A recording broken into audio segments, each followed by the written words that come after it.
Bueno, sin duda por estas horas está el ambiente religioso bastante revolucionado, al menos acá en Argentina. Me mandaron 200 mensajes por dos personajes o pseudos dirigentes que se hicieron evangelistas, ¿no? Y bueno, y como todo evangelista arrepentido, ahora son los mesías y la macumba es del diablo. Y todas estas cuestiones que no hay que darle más vuelta. Vayan, busquen los dos videos que hice, parte 1 y parte 2, sobre el por qué los evangelistas nos eligieron como enemigos. Y desde los 70 con lujos de detalle me he tomado el tiempo, hace más de un mes y medio, hablando sobre esta situación cuando ni siquiera apareció. Y seguirán apareciendo. Ahora, como ustedes ven, siempre estamos adelantados a los sucesos que vienen, y eso tiene que ver por el contacto espiritual que uno maneja, ¿no? Entonces siempre cada video, cada enseñanza, la visión en sí de Umbanda Argentina siempre está pasitos adelantado. Entonces cuando hay una enseñanza o un video puntual, bueno, tómalo porque seguramente lo vas a necesitar, ¿no? Así que no vale la pena gastar tiempo en algo que ya está. Dicho sea de paso, puedes buscarlo, estos videos, y escucharlos y mirarlos, y te va a sorprender lo actual que es, ¿no? Por estas cuestiones. Cerrando este paréntesis que hice a modo de introducción, hay cuestiones que me preocupan más a mí y tienen que ver con nuestras prácticas en sí. Y la última clase del seminario que tuvimos con todos mis hijos del seminario de sacerdocio, que ya están terminando el primer año, y estuvimos trabajando mucho material, por supuesto académico, histórico en este caso, y estuvimos analizando ciertas cuestiones que tienen que ver puntualmente con la negritud y con la esclavitud negra en nuestro continente, no solamente en Iberoamérica, a través del Brasil, sino en parte de nuestras naciones, de nuestra Argentina, y de todo lo que en esa época, siglo XVI, era el virreinato del Perú. Después fue el del Río de la Plata, ¿sí? Y eso encierra no solamente al mismo Perú, sino encierra a la Argentina, y todo lo que era el Gran Chaco, que incluye al Paraguay. Entonces es muy importante ver y hacer esos matices, que algo de eso muy por encima tocamos en la entrevista con el doctor Ignacio Telesca, de los tratamientos que le daban los diferentes imperios a los negros, a los esclavos. El imperio luso portugués en la parte de Brasil, y el imperio español en toda esta parte, ¿no? E investigando y estudiando y metiéndonos o sumergiéndonos más en las cuestiones humanas un poco, ¿no? Empezamos a descubrir, a ver cuestiones y mecanismos, y me generó una gran pregunta, y nos generó a toda una gran pregunta, y es que en nuestras liturgias, no solamente en Umbanda, sí las hay, pero en nuestras liturgias están incluidas una serie de conductas que tenemos y que no las analizamos y la tenemos por fundamento, y no nos damos cuenta que, queriendo sostener a través de la tradición una memoria histórica, en este caso la de los negros o la de los ancestros esclavizados, terminamos sin darnos cuenta, en la posición inversa u opuesta. Es decir, queriendo en algún momento sostener la memoria de nuestros ancestros esclavos, lo que estamos haciendo es sostener esa realidad y colocarnos nosotros en la posición de el imperio blanco, cualquiera sea, el luso portugués o el español, no importa, da igual. Podemos pasar por ciertas cuestiones que para vos te van a sonar muy conocidas y vas a decir, pero esto es fundamento. Pero cuando te pones a pensar de dónde sale ese fundamento, te vas a llevar una gran sorpresa. Por ejemplo, con la llamada a nuestros espíritus o a nuestras energías a través de la cineta, por ejemplo. Bueno, esto era una costumbre lógica del señor europeo que llamaba a su esclavo sirviente, si vamos al Brasil, podemos hablar de las nodrizas de la tribu Yeye y Yeyá, que la mayoría se dedicaban a niñeras o atendían quehaceres del hogar.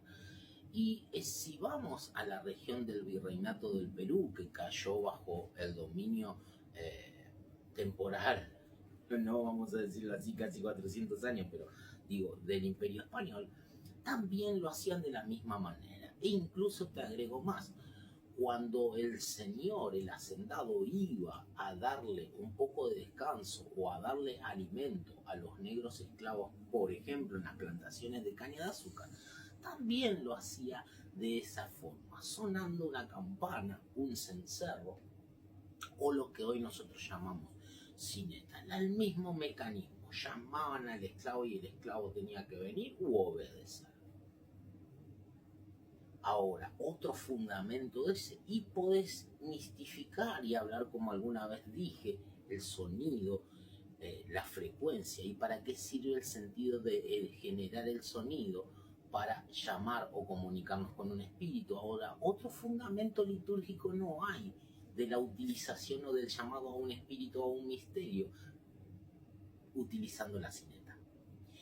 El único fundamento y recurso histórico que hay es ese. Ahora digo yo, llamando a un espíritu con una cineta, a un espíritu que en su mayoría fueron afros, o al menos la base religiosa es afro, amerindia, pero afro. ¿En qué posición nos ubicamos nosotros y en qué posición ubicamos al espíritu? ¿Qué memoria a través de la tradición estamos sosteniendo? ¿La que ellos siguen siendo esclavos y que nosotros como blancos o mestizos seguimos siendo los señores de ellos? Para pensar. Las obligaciones, el sentido de dormir en el suelo, el saludo ese que ustedes ven cuando el hijo o el aprontado extiende su mano y toca las manos de su babalorilla o autoridad, o besa su anillo, o pone cara de póker y sale en la foto. Ese es un pacto vasallo, que está, por ejemplo, en el tratado número 4 de la obra de José Luis Romero, hablando sobre del proceso de la Edad Media, temprana, alta y baja Edad Media.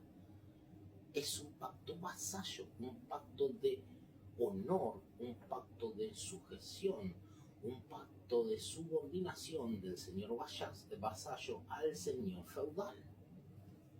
Ese es el saludo. No hay otro fundamento que ese. Las pruebas de Shu, el ganarse la ropa a medida que me va mostrando fidelidad. Los señores, emperadores, hacían eso con sus esclavos.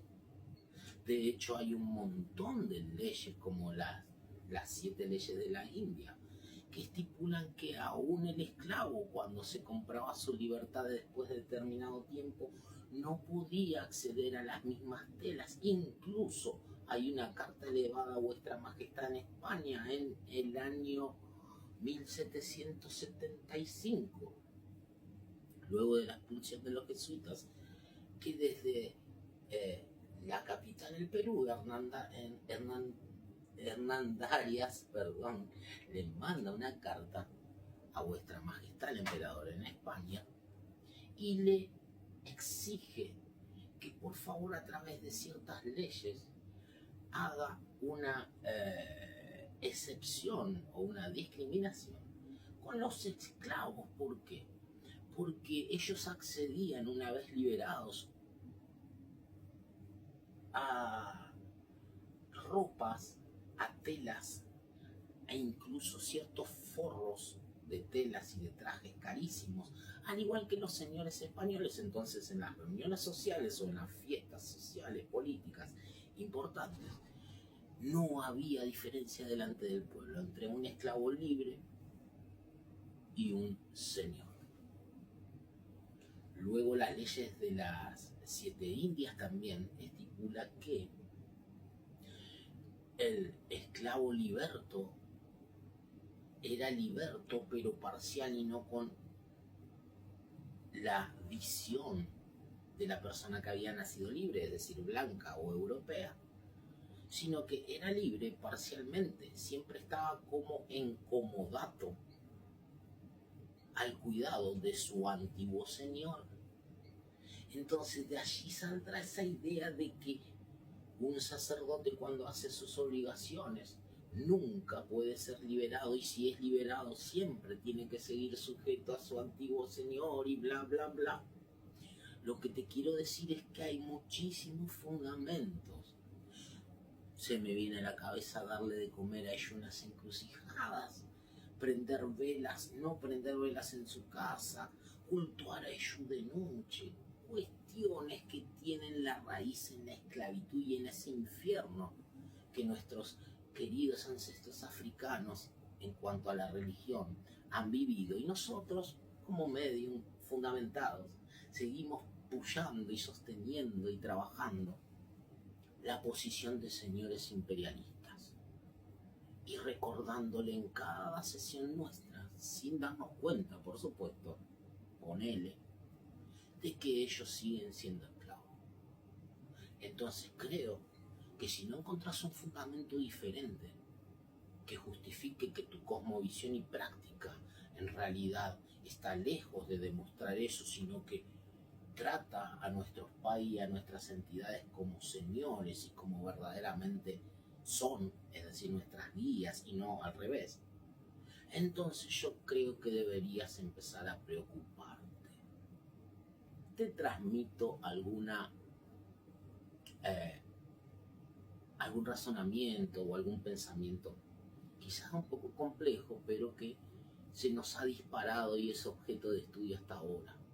Siempre hay que pensar las cosas que hacemos, por qué lo hacemos. Y como dice un teórico del teatro del siglo XIX, principios del siglo XX, debemos de prestar atención, estoy hablando de Stanislavski, a las palabras detrás de las palabras, a las intenciones